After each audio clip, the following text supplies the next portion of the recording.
Boa noite, irmãos. Eu quero ler um texto com os irmãos lá em 1 Samuel, se vocês puderem abrir lá. Ali, está marcado ali, 1 Samuel 27, 1.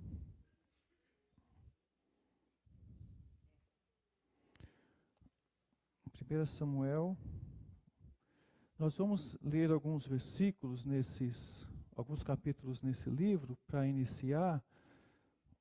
Aí os irmãos puderem acompanhar aí. 1 Samuel 27, 1, nós vamos ler até o 28, 2. Não são tantos versículos, não, são só alguns. 1 Samuel 27, 1. Diz assim: Disse, porém, Davi consigo mesmo: pode ser que algum dia venha eu a perecer nas mãos de Saul.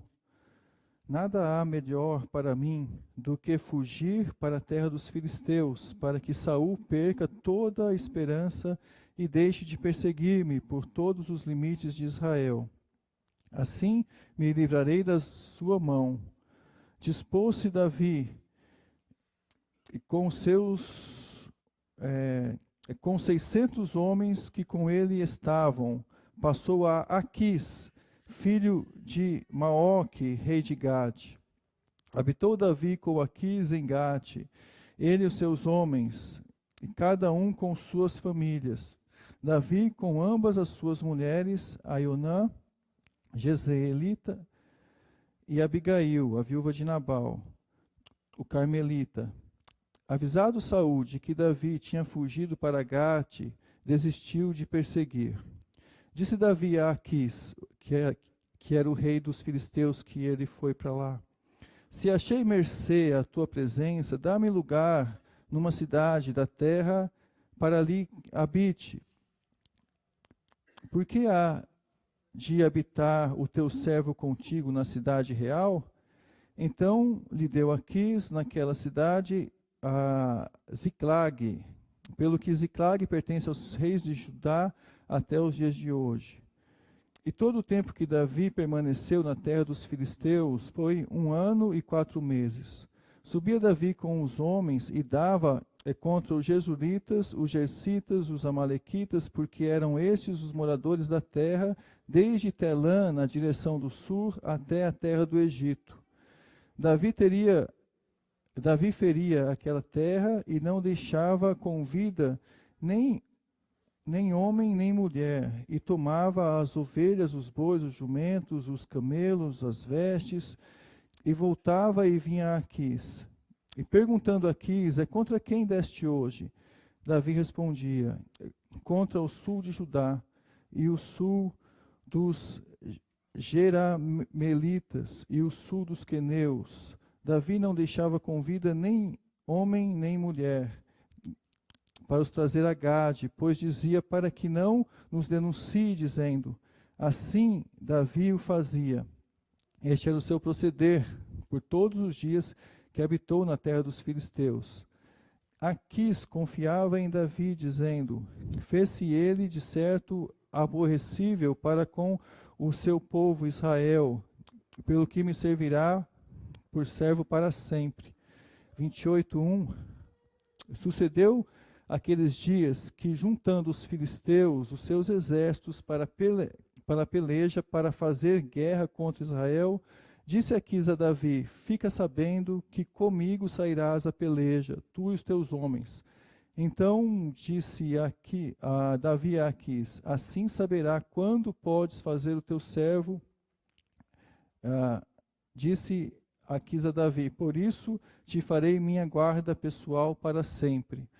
Agora, o capítulo 29, o versículo 7. Ali 4, versículo 4. Eu vou abrir meu esboço aqui agora. Capítulo 29, então, versículo 4. Porém, os príncipes dos filisteus muito se indignaram contra ele e lhes disseram: faze voltar esse homem para que torne ao lugar que lhe designaste.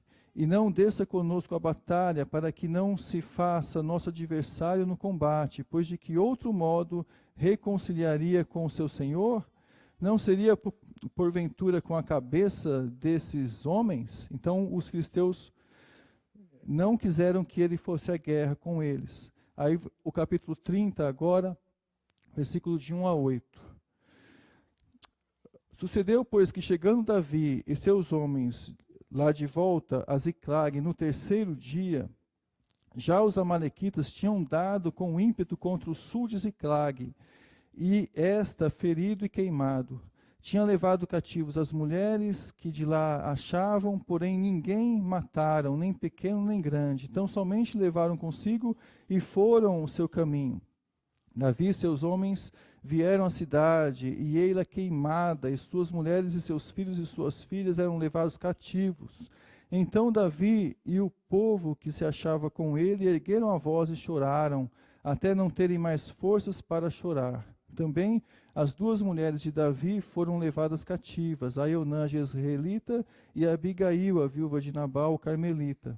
Davi muito se angustiou, pois o povo falava em apedrejá-lo, porque todos estavam em amargura, e cada um por causa de seus filhos e suas filhas. Porém Davi se reanimou no Senhor seu Deus. Disse Davi a Abiatar, o sacerdote, filho de Aimeleque: traze aqui a estola sacerdotal. E Abiatar trouxe a Davi. Então consultou Davi ao Senhor, dizendo: perseguirei eu o bando? Alcançá-lo-ei? Respondeu-lhe o Senhor: persegue-o, porque de fato o alcançarás, e tudo o libertarás. E o versículo 17 agora.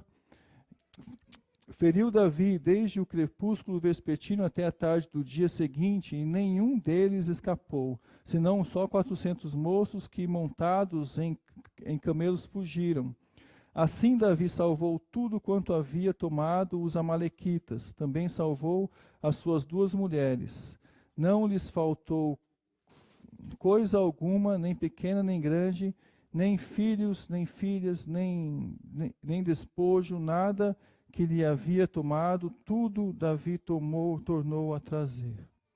Vamos orar, irmãos. Senhor nosso Deus, nós te agradecemos por estarmos aqui essa noite.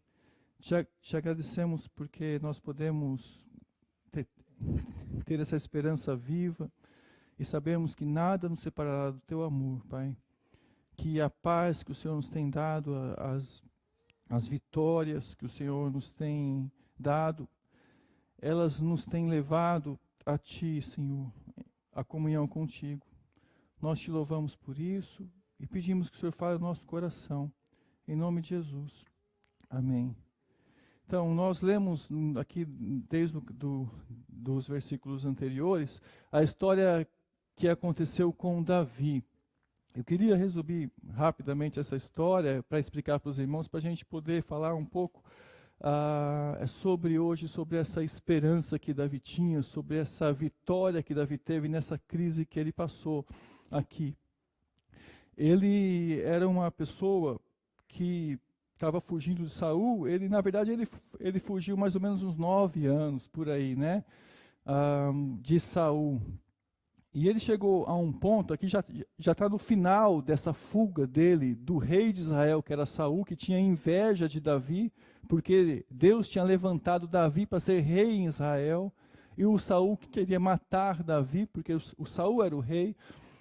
E Davi se escondeu lá numa terra, e as pessoas daquela terra, no capítulo 27 que nós lemos, os ifeus, eles procuraram Saul e disseram que Davi estava escondido lá, né? E Davi, então, conseguiu escapar essa outra vez, só que Davi disse para consigo, lá no capítulo 27, que nós lemos versículo 1, olha, eu vou fugir daqui, eu vou ir para uma terra lá no meio dos filisteus, porque se eu estiver lá o Saul vai desistir de me procurar. Então, Davi, para fugir de Saul e não confiando nas pessoas ali, que as pessoas entregaram ele mesmo, estavam entregando ele, ele fugiu para a terra dos filisteus. Chegando na terra dos filisteus, ele conseguiu a amizade de um rei chamado Aquis e pediu uma cidade. O Aquis deu uma cidade chamada Ziclag. Essa cidade provavelmente era uma cidade desértica, cheia de pedregulhos, né? Não dava para fazer uma pastagem ou coisa parecida. Mas o Davi estava acostumado a viver com a guerra mesmo. Ele estava acostumado a invadir ali os outros territórios e tirar de lá o sustento dele. Ele estava com 600 homens nessa época, homens que eram fugitivos. Homens que tinham se juntado a Davi porque eram homens endividados, homens em aperto, a Bíblia diz, em amargura de espírito, tinham se juntado a ele. Mais ou menos uns 600 homens. Olha a situação, tenta imaginar a situação espiritual ali de Davi e daquela gente que estava com ele. Ele estava fugindo da terra dele, indo para a terra do inimigo filisteu. Aí chega lá, ele começa a sobreviver lá com invasão, porque ele começa a invadir as outras terras, as outras localidades ali próximas. Ele começa a mentir para Aquis, que é o rei dos filisteus, porque se ele dissesse a verdade, o Aquis não confiaria nele.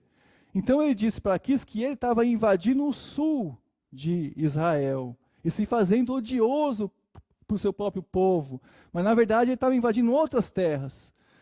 Mas para que as pessoas não dissessem a verdade para Aquis e para que a verdade não chegasse ao ouvido do rei filisteu, ele invadia as terras, roubava, matava as pessoas, matava as mulheres, matava os homens, não deixava ninguém vivo e roubava as coisas que ali tinha. Ou seja, ele passou a viver, Davi passou a viver do saque, da violência e da mentira, com homens que eram refugiados, endividados, em aperto, em espírito angustiado, né? E já fugindo há um bom tempo, há quase 9 anos, fugindo. E esse era a situação que Davi estava. Muito provavelmente devia estar muito cansado dessa vida. Para piorar a situação, o Aquis, que é o rei filisteu, chegou para ele e disse assim: olha, nós vamos guerrear contra Israel. Você faz parte da minha guarda pessoal, você vai comigo. O Aquis disse para Davi. Davi ali, pela resposta que ele dá, é uma coisa meio dúbia, assim, você vai ver o que eu sou capaz de fazer. Mas o fato é que Davi decide ir e vai, junto os seus 600 homens e vai para lutar contra Aquis. Chegando lá, os outros príncipes filisteus disseram: olha, ele não é confiável, porque se voltar contra nós, ele vai fazer um estrago muito grande e vai ser a única maneira dele reconquistar a confiança do povo dele. Os filisteus disseram. Os filisteus, os príncipes, eles não conheciam Saul, porque o Saul, se Davi fizesse isso, o Saul ia matar Davi de qualquer jeito, né? A inveja era muito grande, a inveja de Saul com Davi. Mas, em todo caso, Deus deu essa graça para Davi. Ele não precisou guerrear contra o seu povo. Quando Davi voltou, isso 3 dias depois, a gente já está aqui no capítulo 30, quando ele voltou, aí ele encontra a cidade que ele estava, a Ziclag, pegando fogo. Os amalequitas tinham entrado em Ziclag pelo sul, por trás, e tocado fogo na cidade. Agora pensa a situação de Davi e dos seus homens. Ele volta nessa situação, vivendo da violência, do saque, do roubo, o hino guerrear contra o seu próprio povo. Aí Deus deu essa libertação, ele não precisou fazer isso, mas ele volta. E quando ele volta, a única expectativa dele é chegar e voltar na cidade, encontrar a cidade novamente com as suas famílias e esperar para ver o que vai acontecer, quem vai vencer a guerra. Mas ele chega lá, a cidade foi saqueada, não tem mais ninguém, tocaram fogo na cidade, roubaram as famílias e saíram. Os homens começam a chorar, ele chora também profundamente, e os homens começam a ameaçar Davi, de apedrejar Davi. Nessa situação, ele busca então força em Deus, e ele tenta ali se fortalecer em Deus. E aí Deus concede graça, responde a oração dele, ele se reanima, ele decide buscar o povo, Deus dá a vitória, ele consegue trazer o povo de volta e consegue essa grande vitória. O que eu queria falar para os irmãos eu queria pôr esse provérbio aqui como se fosse um tema, uma proposição, tá? Quem teme ao homem armas ciladas, mas quem confia no Senhor está seguro. Essa é a nossa ideia hoje, a nossa proposição hoje, né, daquilo que nós vamos pensar agora nesse tempo que a gente tem. Nossa, já passou 28 minutos. Eu acho que eu demorei um pouquinho aqui. Hã? Eu tenho, tá bom. Tá bom. Passou menos, então. Então dá tempo. Irmãos, quem teme ao homem armas ciladas, mas quem teme a Deus está seguro. E eu queria falar isso num contexto de crise mesmo, porque a crise que estava naquele momento era extrema, era uma crise emocional, era uma crise geral, era uma crise de todas as que estava atacando ali aquelas pessoas. E a primeira coisa que eu quero dizer nisso, essa ideia de temer as pessoas. Porque temer as pessoas é um ciclo vicioso. É quando a gente cai nessa tentativa de tirar o nosso temor de Deus e voltar o nosso temor às pessoas. Isso gera um ciclo vicioso que não tem fim, que leva a nossa vida para baixo. O Davi, ele fugiu de Judá porque ele temia a Saul. E ele fugiu para os filisteus, tentando não temer Saul, mas aí ele chega em Aquis, aí ele teme Aquis. E ele chega lá e ele começa a mentir para Aquis. E ele começa a invadir outras cidades e começa a matar gente para não falar para o Aquis, que ele estava mentindo para o Aquis. E aí isso gera um ciclo vicioso na vida do Davi que não tem fim. Eu lembro uma história que era muito contada lá no seminário sobre essa ideia de temer as pessoas. Acho que o pastor Gerson deve ter contado aqui já.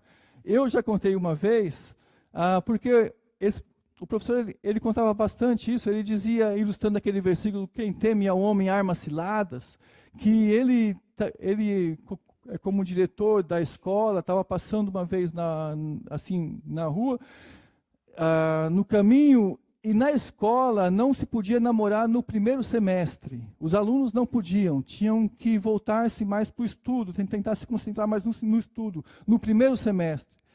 Só que aí vinha um casal de mãos dadas para cá, e o diretor veio para cá. Eles viram. Aí o diretor passou. Aí aquele casal pensou o seguinte, bom, nós vamos agora voltar, nós vamos dar a volta pelo refeitório e voltar pelo outro lado. E o diretor pensou a mesma coisa, é incômodo ficar encontrando todo mundo. Aí na volta ele deu a volta pelo refeitório e foi para o outro lado. Aí encontrou o casal do outro lado, passaram de novo. Aí o casal pensou, vamos fazer agora outro caminho, vamos passar pelo outro lado que tinha.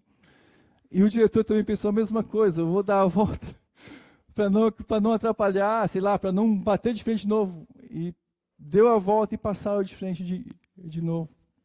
Isso ele contava tentando ilustrar o fato de que quem teme as pessoas arma ciladas, arma armadilhas, como diz a NVI. Mas quem teme a Deus, quem confia em Deus, está seguro.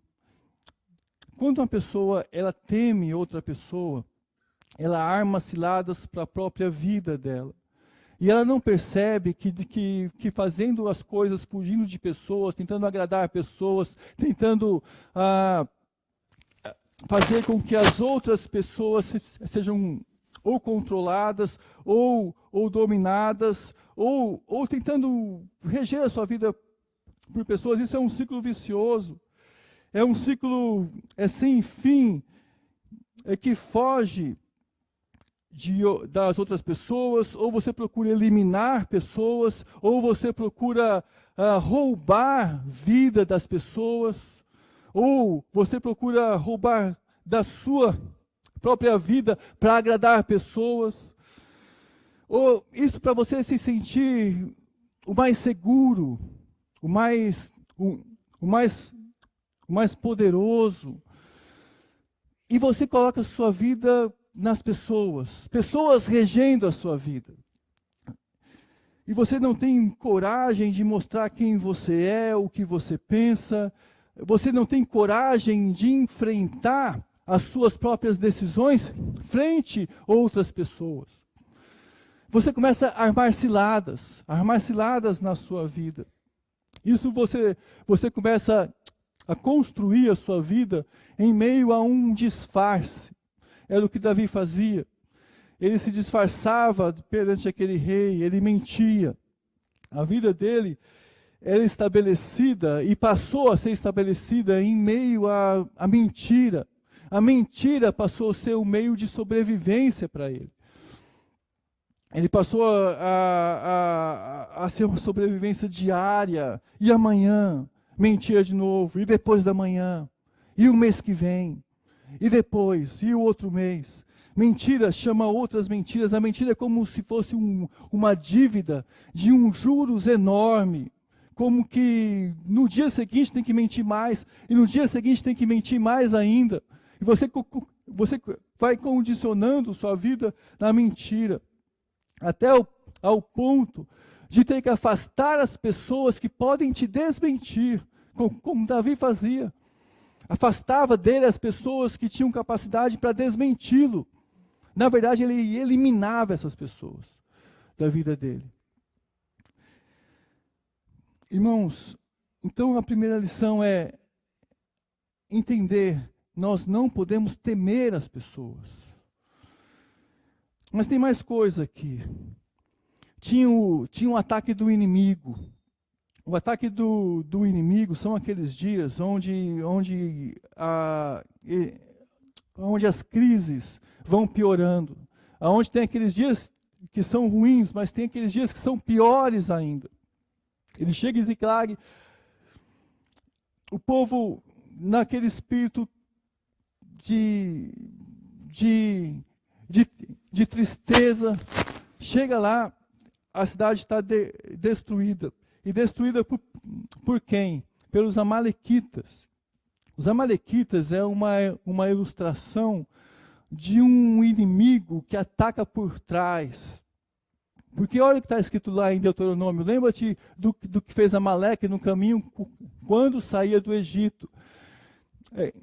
É como te saiu ao encontro no caminho e feriu as tuas retaguardas, todos os fracos, os que iam atrás de ti, estando tu cansado e afadigado, não temeu a Deus. Amaleque atacou o povo quando o povo saía do Egito. O Egito, se a gente pegar como ilustração de mundo, também é uma ilustração de mundo. E o povo saindo do Egito, Amaleque ataca, ele feriu pela retaguarda os que iam, os fracos, os que iam por trás. E Deus disse que era para eliminar totalmente os amalequitas. Então teve ali um ataque do inimigo. Só que o inimigo escolheu um momento de crise para atacar. Um momento difícil, um dia mau. Um dia mau. Irmãos, se a gente começar a parar para pensar na nossa própria vida, em alguns momentos, quando a gente começa a temer pessoas, a gente desvia o nosso coração de Deus por algum motivo, e por algum motivo a gente começa a tentar sobreviver. E nessa sobrevivência, a gente desvia o foco da nossa vida, que é Deus, e começa a temer pessoas, e começa a mentir, e começa a ter que mentir mais ainda. E nesse meio de caminho, você começa a perceber que a sua vida começa a perder um pouco o controle que você tem sobre ela. As pessoas começam a envolver a sua vida. E mais do que isso, as coisas começam a dar errado, você se vê com seus projetos todos errados, a sua vida é toda ao contrário. Isso chega numa crise em você mesmo. E nesse momento de crise, acontece ainda algo que você não esperava, porque quando você volta para sua casa, você vê um roubo, uma destruição, um abandono, e você de repente se vê sem nada. E o inimigo usa esse momento de crise para atacar por detrás. E afeta. E aí? A atitude de Davi nesse momento foi a atitude que ele teve, foi de se fortalecer em Deus. Ele ainda teve essa atitude de se fortalecer em Deus. Fortalecer na pessoa de quem Deus é. O fortalecimento é em Deus. E nesses momentos, mesmo de crise, nós podemos ainda nos encontrar com uma pessoa. Nós temos Deus e podemos buscá-lo, podemos nos aproximar dele. Fortalecer na pessoa de quem Deus é esse encorajar a si mesmo. Mesmo nessa crise, procurar em Deus a possibilidade de poder encorajar a si mesmo. Porque esse encorajamento está na pessoa de Deus, que nós podemos nos encontrar com Ele. Nesse momento de dor mais latente, nós temos as condições, realmente, se a gente parar para pensar, Davi ali não tinha condição nenhuma, quando ele chorou, e quando aquele povo chorou, de pensar racionalmente em alguma coisa. Ele não tinha essa condição. O que vinha na mente era só a perda da família. Pensar em uma solução racionalmente não dava no momento. Mas o que eu imagino é que lá dentro dele tinha aquele algo, aquela presença de Deus, que era diferente, que não sai daquela pessoa que realmente é convertida.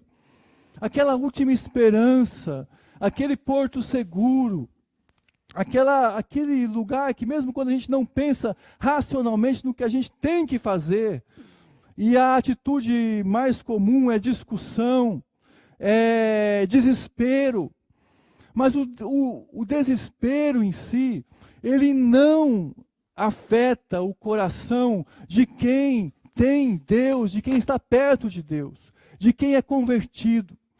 A pessoa, ela pode ficar em crise, ela pode ficar quase desesperada. Mas a pessoa que tem esperança, ela não entra em desespero, porque tem esperança em seu coração. Naquele choro amargo, o choro amargo de Davi não causou desespero a ponto dele seguir o caminho daqueles que queriam apedrejá-lo. A pessoa que se aproxima de Deus, ela é renovada. Ela é renovada. Agora, irmãos, tem aqui um erro, e o erro era grande de Davi naquele momento ali, de errar o alvo. naquele momento de desespero e de crise, ele poderia sim errar o alvo. E errar o alvo era deixar de identificar o problema e se revoltar contra as pessoas, se revoltar contra a situação, se revoltar contra tudo que estava acontecendo. Chorar é saudável. E naquele momento ele chorou quando ele viu que a cidade foi assaltada. Levaram a todo mundo. Chorar é saudável. Se voltar contra o próximo, não é. Por quê? Porque em meio à crise e falta de esperança, ele não podia atacar os outros, atacar as pessoas. Não se pode nessa crise atacar outras pessoas como aqueles pessoas estavam fazendo. Eles queriam apedrejar Davi. E existem algumas perguntas que são difíceis para se fazer em momentos difíceis. É como, por exemplo, o que podemos fazer para solucionar essa situação? O que eu posso fazer para ter uma atitude para sair desse problema? Quais as atitudes necessárias para se sair disso? Mas naquele momento não dá para perguntar isso. Não dá para ter esse tipo de atitude. Só depois que às vezes a gente passa pelo problema é que a gente consegue ter algum tipo de atitude assim. Não sei se você reage assim quando você passa numa crise na sua casa, por exemplo. Se, sabe, ter aquele momento de você parar tudo e pensar assim, o que eu posso fazer para resolver essa questão? Não se voltar contra outras pessoas, não se voltar contra o próximo, mas se voltar contra a questão em si. Olha, nós temos esse problema, vamos resolver esse problema. Quando se chora amargamente, quando se chora pela perda, naquele momento não há a capacidade nossa mental, né? Mas, irmãos, a pessoa que se aproxima de Deus, espera em Deus, ela sabe no fundo do coração dela que ela tem uma esperança. Essa esperança é Deus. E é em Deus que ela vai se fortalecer. E aquela questão de Davi ainda era uma questão difícil, porque naquele momento ali, ele decidiu então obedecer. Ele pediu para chamar o sacerdote e perguntou para Deus, Deus, eu vou procurar lá ou não? Depois que ele se fortaleceu em Deus, ele pediu orientação e procurou obedecer a Deus. E partir da convicção de estar obedecendo. Então, primeiro ele se fortaleceu em Deus. Ele se fortaleceu nessa esperança interior que ele tinha. Depois que ele se fortaleceu em Deus, ele começou a procurar uma saída.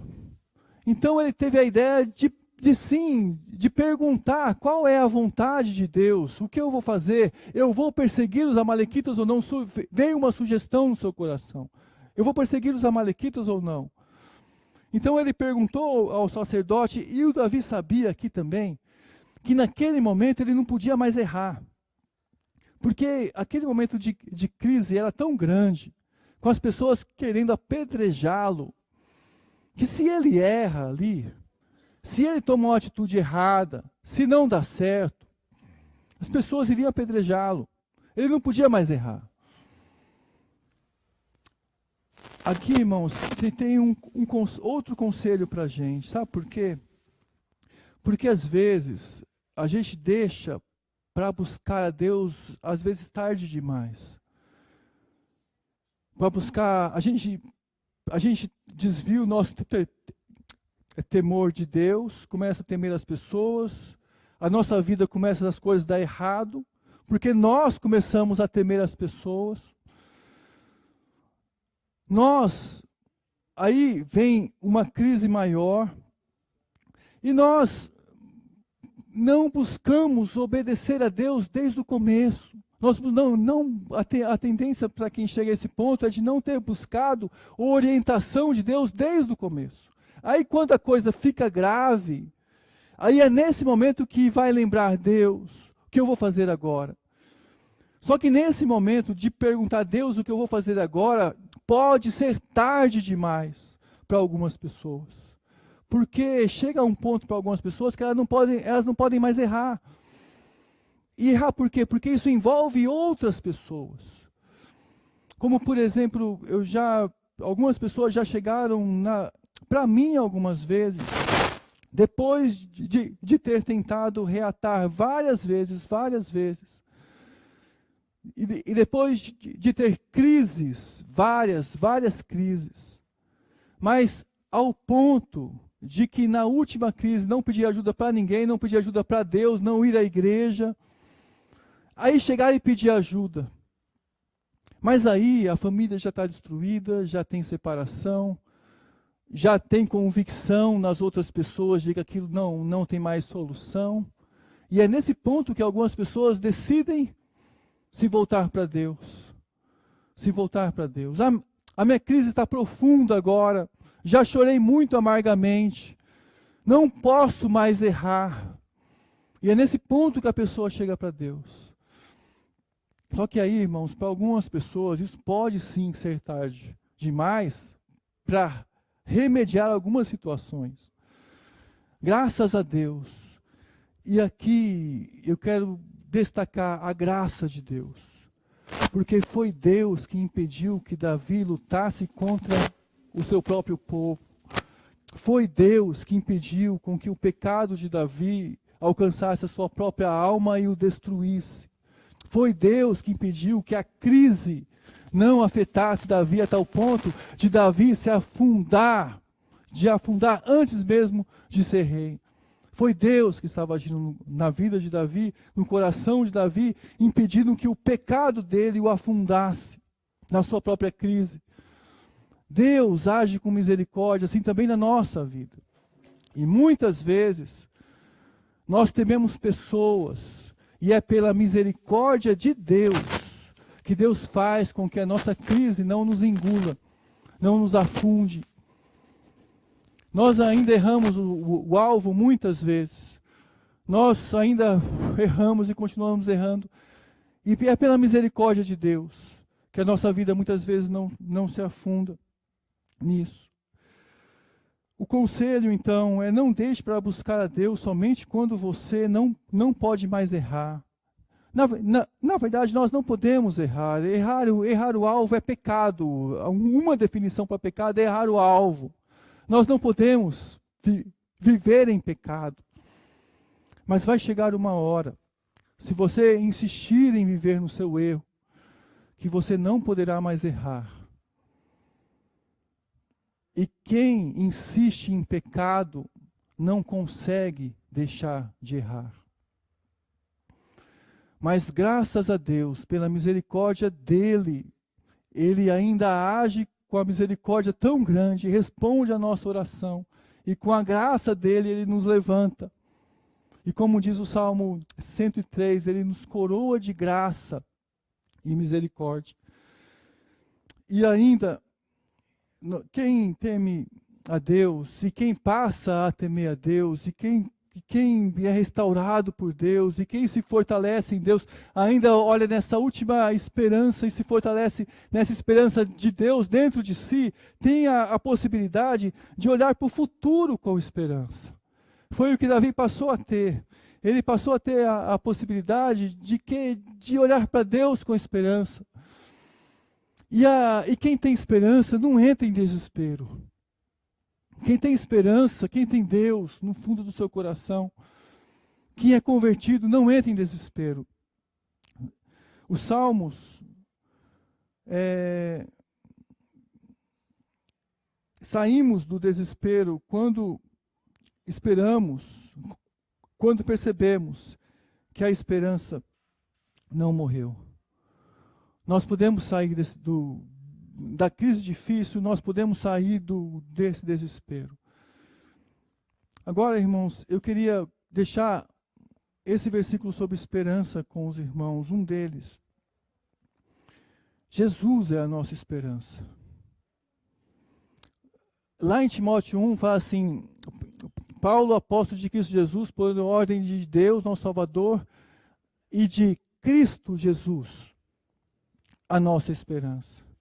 Tem um outro versículo que fala assim, a eles quis Deus dar a conhecer entre os gentios a gloriosa riqueza deste mistério, que é Cristo em vocês, a esperança da glória, que é Cristo em vocês, a esperança da glória.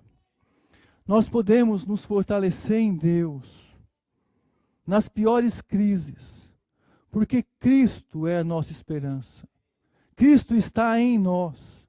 Nós estamos em Cristo. Cristo em vocês. Essa é a esperança da glória.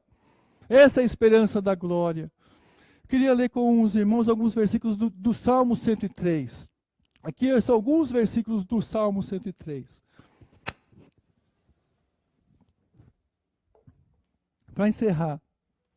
E eu queria que os irmãos pensassem nesse salmo. E diz assim, bendiga o Senhor a minha alma, bendiga ao Senhor todo o meu ser. Bendiga ao Senhor. Aquele que nos tem dado graça, aquele que nos tem abençoado, bendiga ao Senhor a minha alma e não se esqueça de nenhuma das suas bênçãos, nenhumazinha sequer, da mínima bênção. Por quê? Porque é Ele quem perdoa todos os seus pecados, é Ele quem cura as suas doenças, é Deus quem perdoa os nossos pecados, é Ele quem resgata a tua vida da sepultura, tira a nossa vida da morte, quando a nossa vida estava lá afundada na crise, quando nós mesmos não nos conseguíamos levantar, quando se deixado por nós mesmos, nós decidiríamos o mal, nós decidiríamos o vício, nós decidiríamos o erro, mas é Deus quem nos levanta da morte, e nos coroa de graça e misericórdia, e nos coroa de bondade e compaixão. É Deus que nos faz isso. Assim como Ele levantou Davi, teve misericórdia daquele povo, porque Deus mesmo preparou aquele tempo de tribulação para Davi. Foi Deus que preparou. Foi Deus que preparou com que ele pudesse aprender coisas ali para temer a Deus. E foi Deus quem o levantou. Foi Deus quem deu forças para ele perseguir os amalequitas e ter vitórias em sua vida, restaurar sua família, buscar sua família. Foi Deus quem fez isso. Deus deu graça para ele, para fazer isso. Resgata a nossa vida da sepultura. É Ele quem enche de bens a nossa existência, de modo que a nossa juventude se renova como águia. Deus que nos abençoa, nos faz chegar a uma velhice, e uma velhice que a gente possa olhar para trás e ver o que Deus fez em nossa vida, a direção que Ele nos deu. Ele quem enche de graça e de bens a nossa existência e renova a nossa vida com a juventude. E aquela pessoa que está passando por uma crise, sabe que em Deus a sua vida pode ser renovada, o seu interior pode ser restaurado, tem uma esperança que ele pode buscar, que que renova a nossa juventude como águia. Deus pode fazer isso. É Deus que pode mostrar que é compassivo e misericordioso, paciente e cheio de amor. Ele não acusa sem cessar, nem fica ressentido para sempre. Deus não nos trata conforme os nossos pecados, nem retribui conforme as nossas iniquidades. Deus não nos trata conforme os nossos pecados e não nos retribui conforme as nossas iniquidades. Mas Deus nos concede graça e pode nos dar vitória. Pois assim como os céus se elevam acima da terra, assim grande é o seu amor para com os que o temem. E como o Ocidente está longe o Oriente está longe do Ocidente, assim ele afasta de nós as nossas transgressões. Como um pai tem compaixão dos seus filhos, assim o Senhor tem compaixão daqueles que o temem. Então, irmãos, para resumir, Davi, ele buscou a Deus nesse momento para se fortalecer. Mas algumas lições. Eu não sei se você já temeu mais as pessoas do que Deus, se você está nessa condição hoje. Se você pode olhar para a sua vida e ver que você está temendo mais as pessoas do que Deus.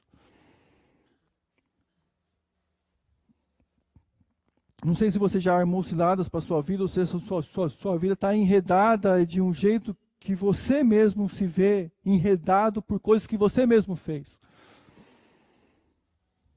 Se você está sentindo que o inimigo está atacando nesse momento, não desespere. Confia em Deus. Renove suas forças em Deus. Encoraje a si mesmo em Deus. Em Deus você pode se encorajar. Não ataque as pessoas, ataque o problema. Lute pelos seus. Jesus é a nossa esperança. Jesus é a nossa esperança. Quem teme ao homem arma ciladas, mas quem confia em Deus está seguro. Jesus é a nossa esperança, Jesus é a sua esperança. Veja o que você está passando agora. Se você puder orar, abaixar sua cabeça e meditar um pouco. Não ataque pessoas, irmãos. A situação é entre você e Deus. Não fuja de pessoas. É você e Deus. Deus não nos trata conforme os nossos pecados. Ele é misericordioso, Ele é compassivo. Ele renova a nossa vida, Ele tira a nossa alma da morte e nos coroa de graça e misericórdia.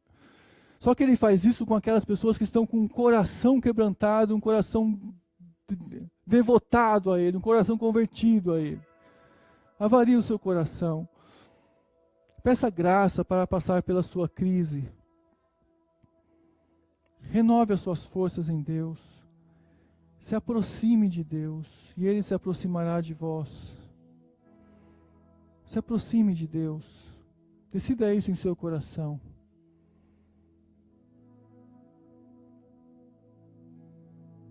Decida isso em seu coração.